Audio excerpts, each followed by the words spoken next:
Subscribe to the channel. Do it now. It's just such a hell of an intro. What is going on? It's Alex. This throws me off. It's so cool. Alex is always on Planet Alex, and I'm always excited about that. But I'm always excited about Wednesday night because you know what time it is. If it's Wednesday night, it is time for your Drunk Uncle Sports Podcast, and I'm your host, Drunk Unc Anwar Richardson. I am here. You're here. We have made it another week. Livers be damned. Them doctors who said we drink too much, we're here. Sleep apnea be damned. No matter what, we are here. We're in the house, and I'm super excited to be here in front of you to talk to you guys once again and just have a great, fun Longhorn conversation. You know what I always say? If you've had a bad week, it's about to get better. If you had a good week, well, damn it, we're going to take it over the top and send you into the weekend in incredible fashion. So I am excited for you. Why did James asking me, you wearing makeup? Bro, this is natural, baby. This is natural, baby. I don't got to wear no makeup. This is just not. Look, James. Look. None of that, baby. That's just Neutrogena. And by the way, speaking of smooth, speaking of stuff that you just love that's going to make you look better, this show is brought to you by my main man, Eric Sells Homes DFW.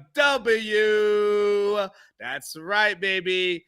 Spring break, Easter is right around the corner. Easter is us upcoming weekend. It's time to get into the housing market. And if you're looking to buy a home, you're looking to sell a home, and you're in that DFW area, which is a huge area, you need to support my main man, Eric Sells Homes DFW, aka Eric Torres. Hit him up. He's the guy who's going to take care of you. He's the guy who's going to make sure that you don't get swindled and bamboozled. He's the guy that's going to make sure that you're already taken care of. So hit my main man up, Eric Sells Homes DFW. It's going to be fantastic. Now listen,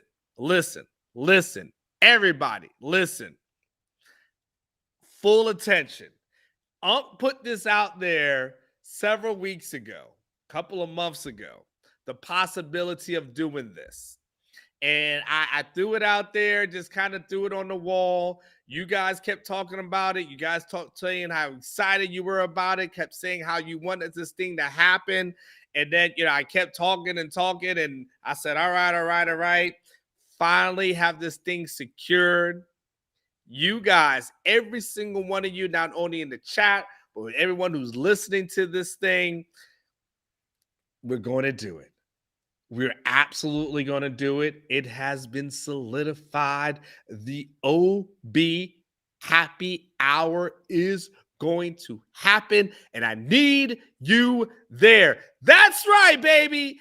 April the 14th, the OB Happy Hour is going to happen. We have spoken this thing into existence from 5 to 7 a.m. at the Penthouse Brewery, 2201 East Bend White Boulevard.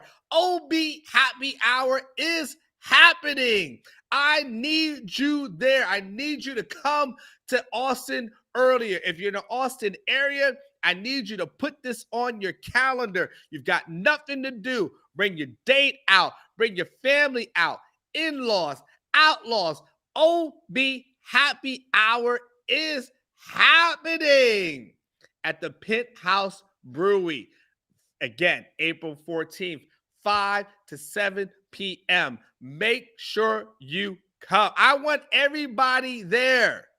All you people who said, Unc, when are we going to do a happy hour? When Unc said we could do a happy hour, and all you people who said, Unc, when we're going to do it. I need you guys to show up and show up in force. What does that mean? I need you to not only show up, I need you to bring a friend. I need you to bring a couple of friends. I need you to bring your whole crew. I want you to roll 3 or 4 deep into that thing. Come to the OB Happy Hour. Now, drinks ain't on Unk. This ain't that kind of party. Now, drinks might be on Eric Torres. It might be that kind of party. So, but you guys need to come. And by the way, here's a special thing that's going to happen when we do the OB Happy Hour. I will be there. I believe Alex Dunlap said he'll be there. Jason Sukamel will be there. My main man, producer Blake, he is going to be there.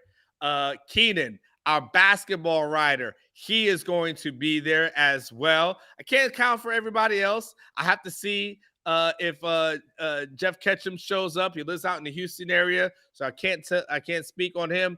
But here's what special thing that's going to happen when we are there. We will do a Q&A session. That's right, a Q&A session. So if you have questions for us, you'll have a panel of OB people there to answer your questions. So you don't have to just try to sneak a little question on while we're standing there somewhere else. I want you there. It's going to be live. It's going to be hype. I'm excited for it. I'm going to make sure you guys have an absolute fantastic time. And Colby, just because you can't be there, I'm sorry you won't be there. Colby, do me a favor though. Recommend it to your Longhorn friends. That's all. I understand you can't be there. Pass it along, Colby. Tell us what some of your Longhorn friends. Hey, I can't be there, but I guarantee you'll have a fantastic time because Ump's gonna be there, and Ump will probably have a couple of drinks. And I guarantee you, if Ump's having drinks, everybody's going to have a good time. I need you there at the OB Happy Hour. It's done. One more time, Blake. Put it back up one more time, Blake, because I'm super excited about this. Guys, I want you to see this one more time. OB Happy Hour, 5 to 7 p.m., April the 14th, Penthouse Brewery. Hey, no excuses not to come, all right? I want you guys there in full force, in full attendance. This is going to be the day before the spring game. So let's go out. Let's have a fantastic time. It's going to be great. All right. Thank you, Blake. I 100% appreciate you. All righty. I'm so excited about you. I'm so excited about today, man. Like we're kind of this springtime thing, even though Texas weather is so weird.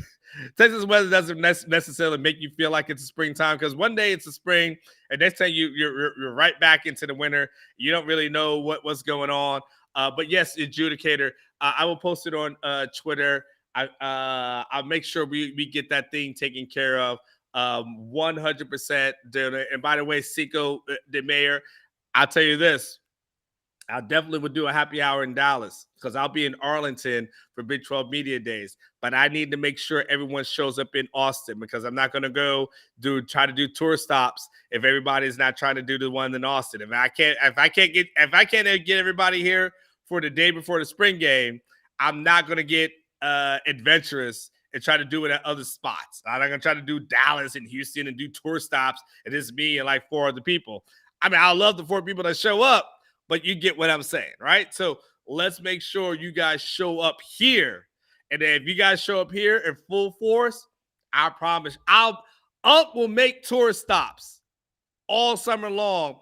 And I'll promise you, you and I will have shots and party. I'll give you Longhorn stuff. You give me a couple of shots. I'll tell you a bunch of things that are off the record.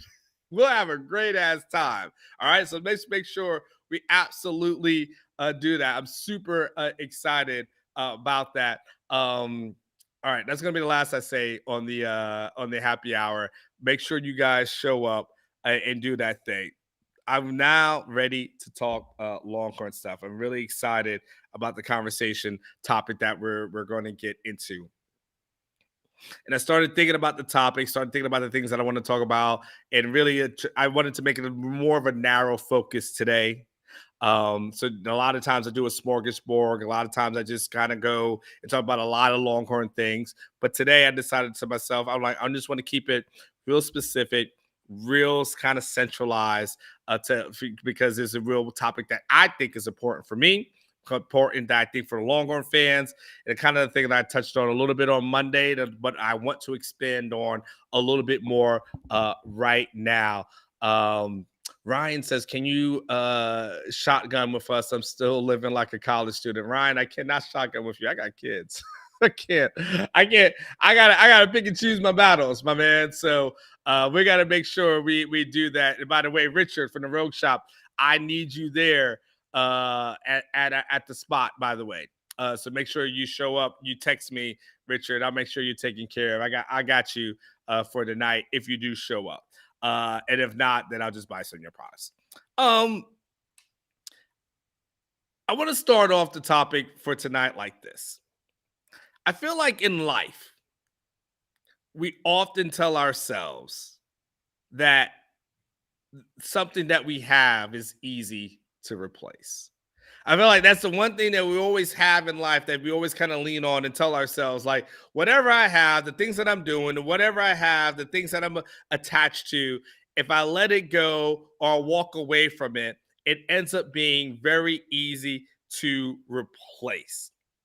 I remember clearly, Unk's been married a couple of times. And of course, my main man, Eric Torres, aka Eric Sells Homes DFW, can attest to this. I remember being married to my oldest son's mom, not my youngest son's mom. Let's be real specific with this. And I remember us when we were together, and I told myself, you know what? I am going to walk away from this because you know what? I'm pretty sure I can find something better than this. This relationship that we're in, the things that we're going through, I don't have to deal with that. I am very sure I can find something or someone better than this and better than what I'm dealing with. AKA, or just as a sidebar, I think Unk's been divorced since about 2016. I believe that's been when it was. Maybe 2015, 2016, whatever it is. All I know is 2023 is where we're at, and Unk ain't find nothing better. I was convinced. Throw that fish back in the ocean because there's going to be plenty of other better fishes that are out there. And all I know is Unk is still on that boat, sitting here by his damn self, looking stupid, thinking to himself, man, I could have found something better. At the end of the day, I did not. By the way, my ex-wife is listening. I'm not trying to say I want to get back with you. I'm just got to give you a compliment. But I don't want to be back with you because you and I. You know. When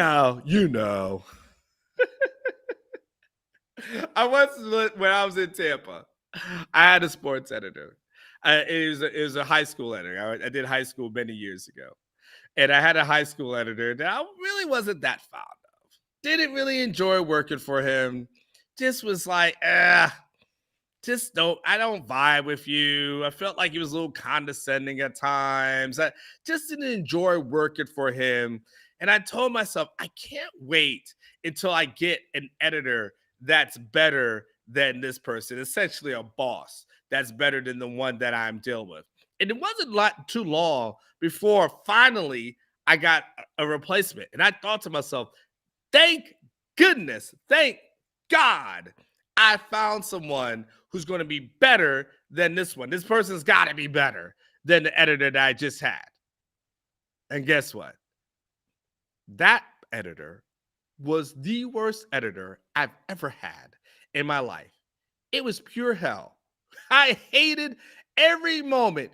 Nearly quit the business on multiple occasions because I could not stand working for this person who was totally unqualified for the job and then eventually got fired for doing things on the job that were like a violation of journalism practices, right? I'll just say it like that because this person is no longer with us, so I don't want to besmirch the dead. But that being said, from the resume standpoint, absolutely horrible. I thought I could do better. And then, we've seen this in college sports a lot. And you guys of Longhorn fans have seen this a lot. Okay. let's go. I was thinking about this today. Let's go through the list, right?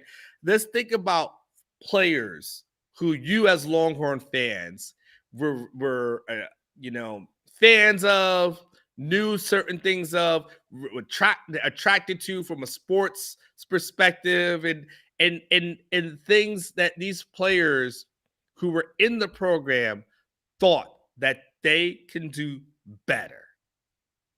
I was thinking about it today. I was going through my head. I was thinking about a Reggie Hempfield maps. Do you guys remember Reggie Hempfield maps? I'm not trying to throw scuds at Reggie right now, but Reggie came along, and in 2017, 37 receptions, 402 yards, and looked like he would be the future of the slot position. You guys remember when Reggie came along, and he looked like he would be that guy going forward, right? And then Reggie, after basically one season, decides, you know what? I'm going to transfer from Texas. I feel like I can find something better than the University of Texas. And Reggie goes and decides he's going to transfer. And then where is he going to go? Not where he's going to go. I think he was supposed to go to a JUCO. Things didn't kind of work out for Reggie. And from all I know, from all the research, for anything that's available on the internet, after that 2017 season, Reggie has never played college football, or at least major college football, since then. But you know what happened in 2018? Because Reggie wasn't around, and that previous staff was absolutely devastated that he left because they didn't want him to leave. You know who ends up taking his place? A guy by the name of Lil Jordan Humphrey. And by the way, Lil Jordan Humphrey ends up being a guy who has 86 receptions, 1,176 yards, and 6 touchdowns. A position that could have and should have been Reggie Hempfield Maps' position. But Reggie felt like there was something better for him out there, and felt like he had to go ahead and achieve it. I think of a guy like Toenail Carter. You guys remember Toenail Carter? Running back, just all-world running back out of high school, Under Armour All-American. He joins the program, and when he gets there, he has 283 yards, 4 touchdowns in one season for the Longhorns. And he ends up being a guy that, he's young, but he has the opportunity, and the future is bright. The future is ahead of him. And you think to yourself, the Toenail Carter was a kid who would have went to Georgia, but he decides to go to University of Texas. Bryce, you're clearly familiar with him.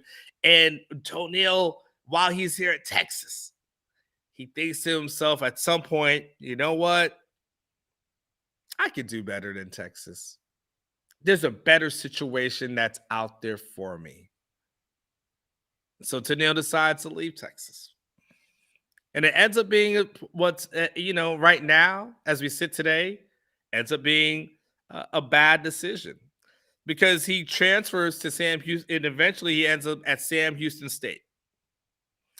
You guys know I'm not gonna throw any scuds at Sam Houston State today. I promise you, Sam Houston State.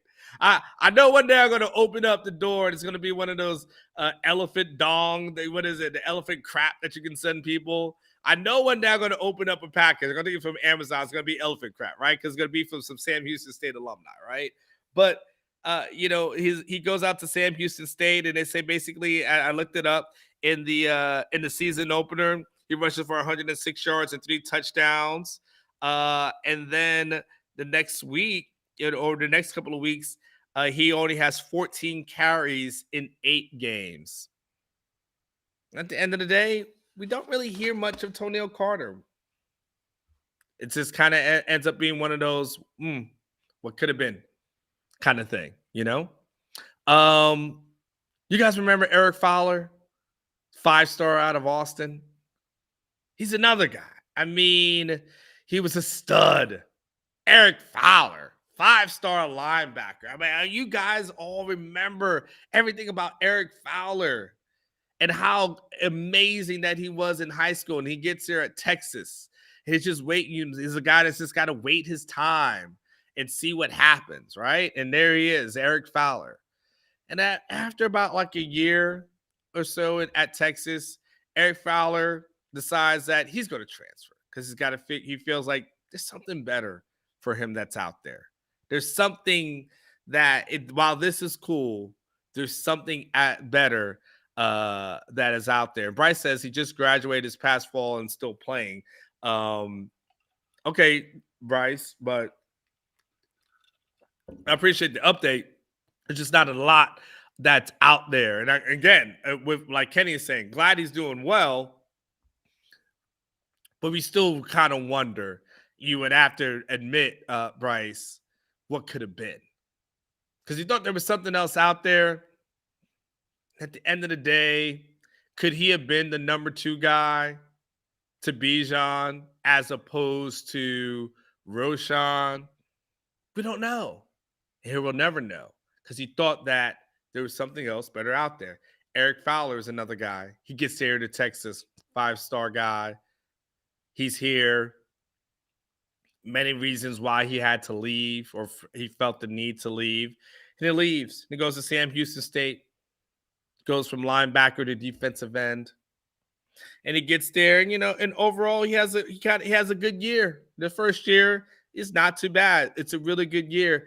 And then after that, kind of falls off. Next thing you know, Eric Fowler, he's not on the roster at Sam Houston State. Because he felt like at the end of the day, there may have been something better that was out there.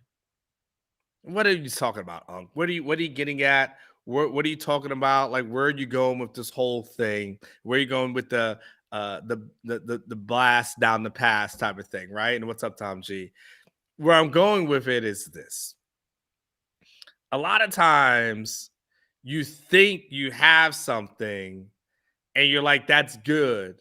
But sometimes you think there's something better that's out there. And sometimes you get down the line and realize, oh, damn. What I had was really good. And because I assumed that there would be something better out there, just because I assumed it doesn't necessarily mean that it was going to happen. And oftentimes it doesn't. And I say that in the context of thinking about Bijan Robinson and Roshan Johnson.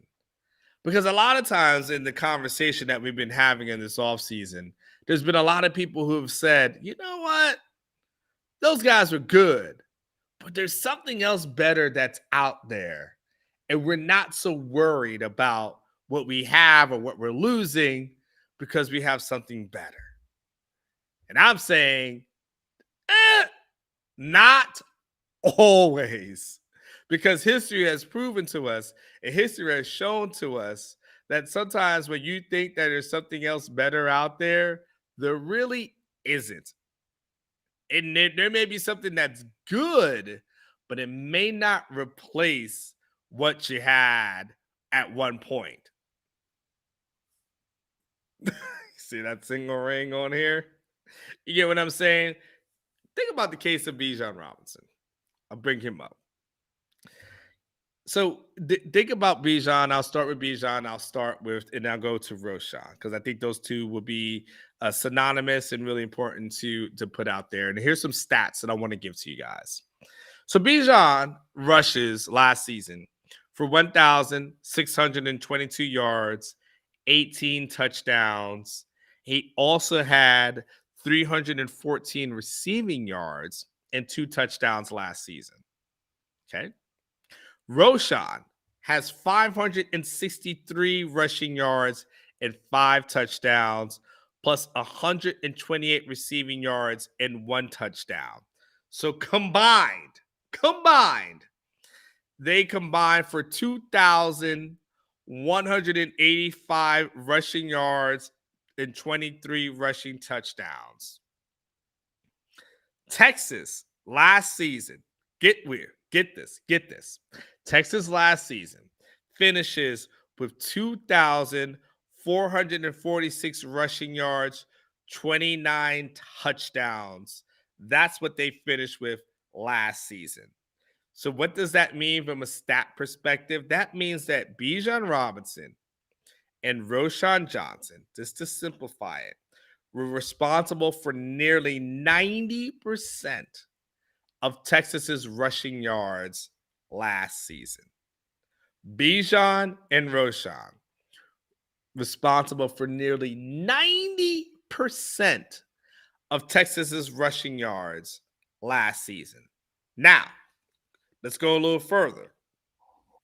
Overall, Texas finished with 5,585 yards of offense last season. Last season, Texas finishes with 5,584 yards of offense last season. You know what that means from a math perspective? That means that Bijan and Roshan generated nearly 40% of the offense by Texas last season. Nearly 40%. Get your pie chart out. Go back to the school, right? Go back to the pie chart kind of thing, right? Go back when we geometry. Remember they had that little thing when they would go back and do that little circle? I was horrible with that thing. What's that thing called? I forget what that little thing was called when you did like the little circle, put your little pencil in it and did a little circle around in it. That's how bad I was in geometry, right? But Bijan and Roshan accumulated and were responsible for 40% of the offensive yards by Texas last season. So when we start having the conversation, what's up, Carl? What's up, Butterfly? When we start having the conversation about what's next, what's going to happen. Thank you, Protractor. I thought it was a protractor, but I was, Unc went to public school. Unc went to public school in Florida. I mean, damn. I know how to spell my name. That shit. That I feel like that's an accomplishment right there. But just understand that when we start thinking about what's ahead, just understand that those numbers are just not easy to replace. They're just not easy. Like you may think it's easy to do, but start thinking about 90% of rushing yards between two people and 40% of the offense between two people. You got to say to yourself, all right, it's not to say that anything's impossible, but it's to say that don't just act like somebody else is just walk in and fill those shoes because it's just that easy to fill. The filling the shoes of Bijan Robinson and Roshan Johnson is going to be a challenge for whoever steps up to it. But understand, if you just think it's light work, anybody can do it. You'd be like Unc. Because Unc at one point thought to myself, man, I'll go ahead and get divorced. Unc was on his Nino Brown. That's what Unc was. Cancel her. I'm just cleaning it up right away. Cancel her. I'll find another. It's my kid's Easter egg. Some Nino Brown, New Jack City. Cancel that thing. I'll find another one of them. And sometimes it's just not that easy to find another one of them. Sometimes you should have just cleaned her off. Be like, sorry, babe. I was tripping. Whoops. I should not have done that. So here's what we know about Sarkisian. And here's what we know about him as it relates to running backs. Sark will always find his number one back, and that will be the person that he leans on. Sark talked about this recently when he started talking about priding himself on always having 1,000-yard backs and feeling to himself like, okay, whoever's going to be the running back this season, that's going to be someone that carries on the legacy of being a 1,000-yard back. Tom G, am I your brother's keeper? Yes, I am. Tom G with the New Jack reference. I feel like Tom G must have went to like some Uncle Luke concerts when he was young. I just know Tom G. If he's on some CMB, like Tom G.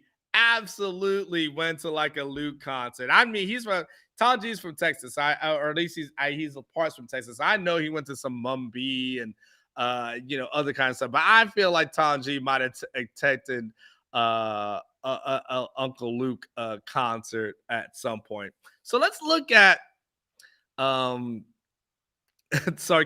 history as relates to dealing with running backs. Okay. So, and I'm going to look at his recent history. I'm going to look at it primarily just from him being a head coach. Okay.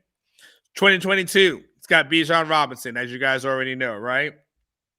258 carries, 1,622 yards, 18 touchdowns. Okay. 2021, Bijan, 195 carries, 1,127 yards, 11 touchdowns. Okay. So we got Bijan over 1,000 yards for 2 straight seasons. Go to Alabama with him as a coordinator. Najee Harris, 251 carries, 1,466 yards, and 26 touchdowns in 2020. Okay. 2019, Najee, 209 yards, 1,244 yards, 13 touchdowns each season. And by the way, second season seemingly always better than the first. That's what happened with Najee in 2019. I'll skip over the Atlanta Falcons years, 2018 and 2017. I'll go to 2015. He had a guy by the name of Justin Davis, he had 169 carries, 902 yards, 7 touchdowns. The year before that, though, Javarius Allen, 276, 1,489 yards, and 11 TDs. Go to 2013, Washington. Bishop Sankey. He's got Bishop Sankey, 1,870 yards, 20 touchdowns in 2013. 2012, 1,439 yards and 16 touchdowns. And again, second year, always better than the first, right? Second year, every guy under Sarkisian seems to just explode with their familiarity within the offense, which makes you think the first year of a Sarkisian guy is probably going to be a little good, a little over 1,000. And then the next year, it's going to be like the oh snap, that just happened kind of year.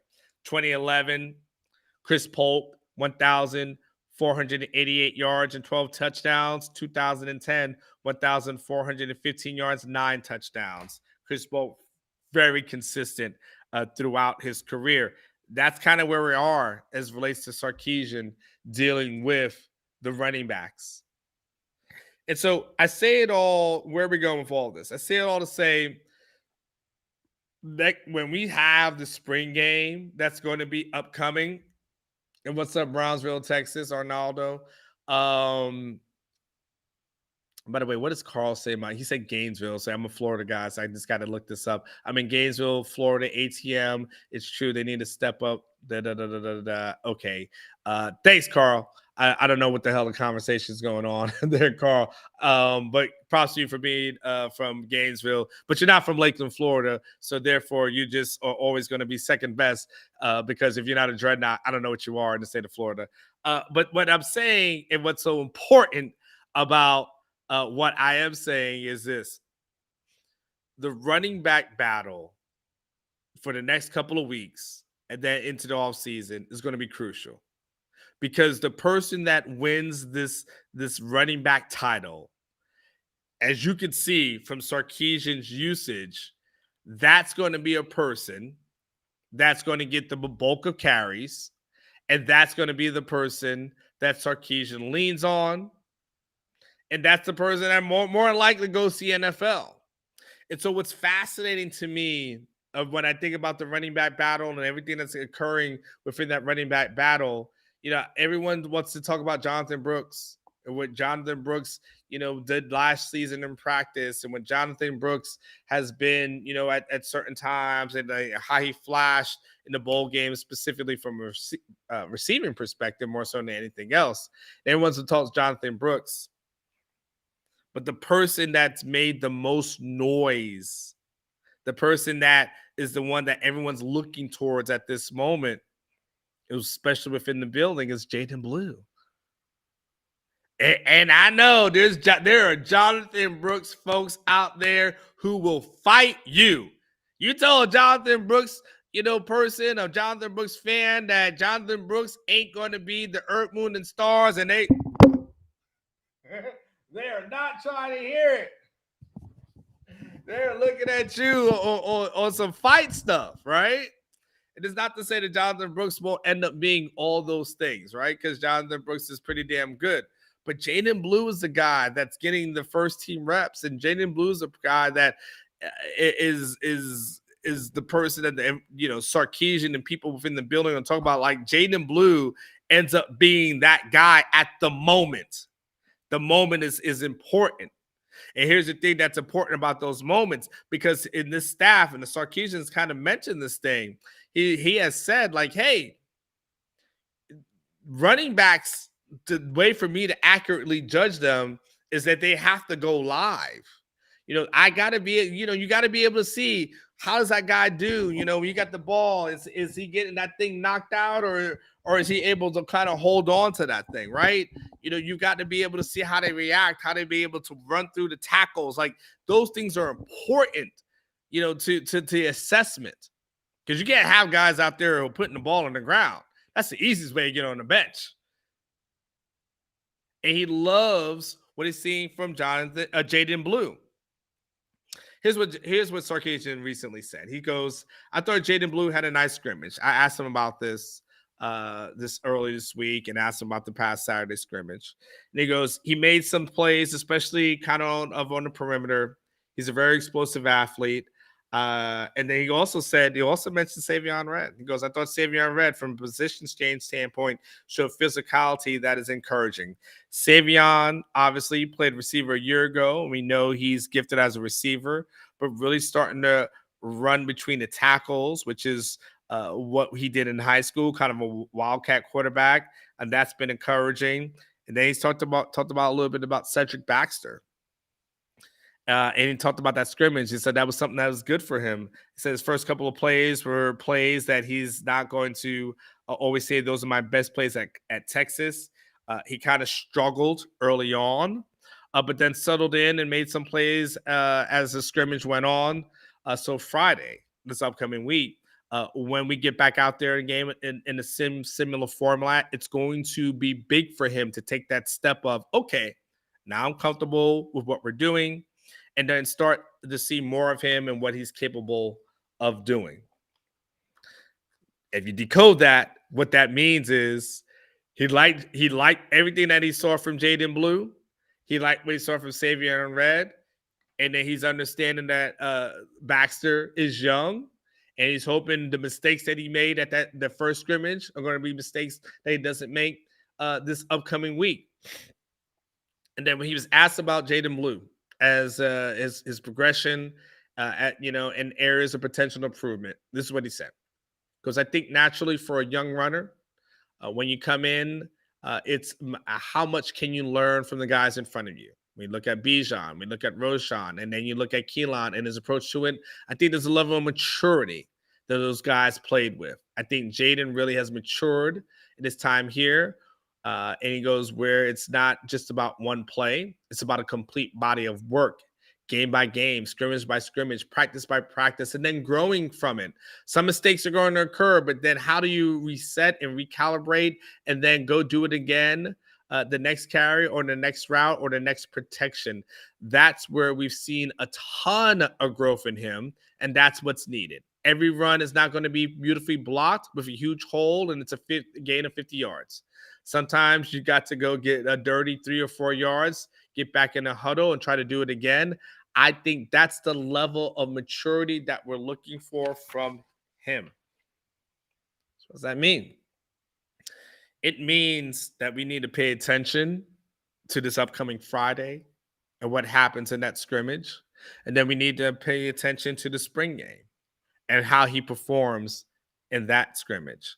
Because sure, Jonathan Brooks is going to come back at some point, but you already have guys who are getting the work, who are putting in the film, who've got the tape.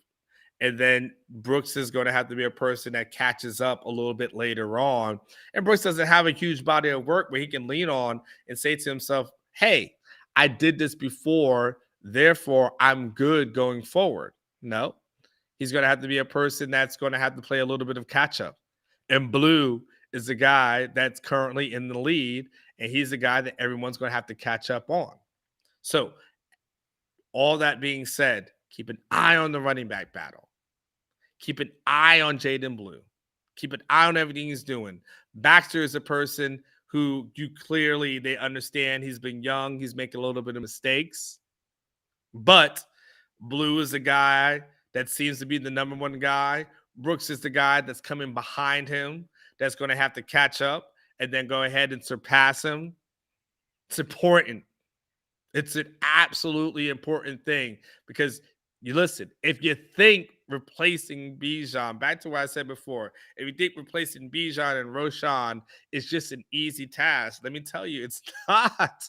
It's not going to be easy. The road to that is going to be tough. It's going to be challenging for sure.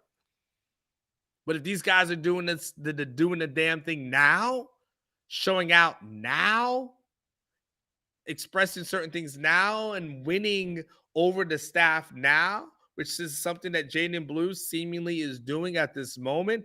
You can hear Sarkisian talking himself into Jaden Blue and saying to himself, all right, I think I can work with this. I see the improvement. I see what he's doing. I see he's going through with tackles. I kind of like that. If that can happen, if that can continue to occur, if all those things are possible, then maybe Jaden Blue ends up being the number one guy.